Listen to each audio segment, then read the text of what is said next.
Alors, question 25. La mort de Christ signifie-t-elle que tous nos péchés peuvent être pardonnés?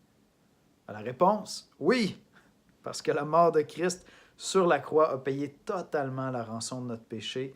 Dieu nous impute par grâce la justice de Christ comme si elle était la nôtre et il ne se souviendra plus de nos péchés.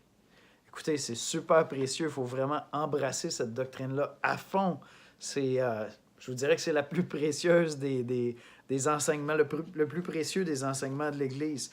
Premièrement, Alistair Begg souligne très très bien, Christ n'est pas mort martyr, c'est une incompréhension profonde du christianisme de voir le sacrifice de Christ comme une espèce de modèle de martyr. Il est notre modèle en toutes choses, mais avant qu'il ne puisse devenir notre modèle, il faut premièrement qu'il soit notre substitut. Christ meurt à ma place. Il ne meurt pas pour me montrer comment mourir, premièrement.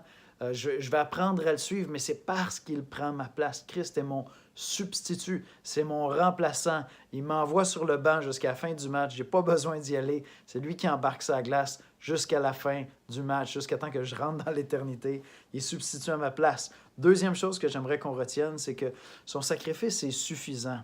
Il est suffisant aussi parce que cela parle de la relation avec son Père. Le Père honore un Fils qui a quitté la gloire, qui a quitté la félicité et qui est fait pécher à ma place.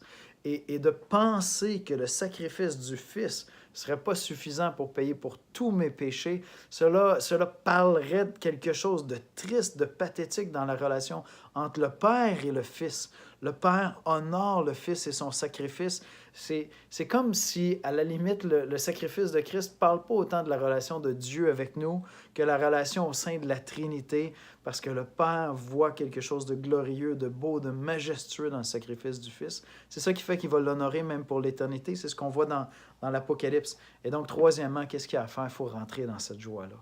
Il faut prendre le temps d'aller se reposer dans ce sacrifice parfait qui paye tout à ma place, parce que c'est là que je vais trouver toute ma motivation pour ensuite servir Dieu. Alors prenons le temps d'embrasser cette doctrine-là à fond, puis d'aller se reposer dans ça.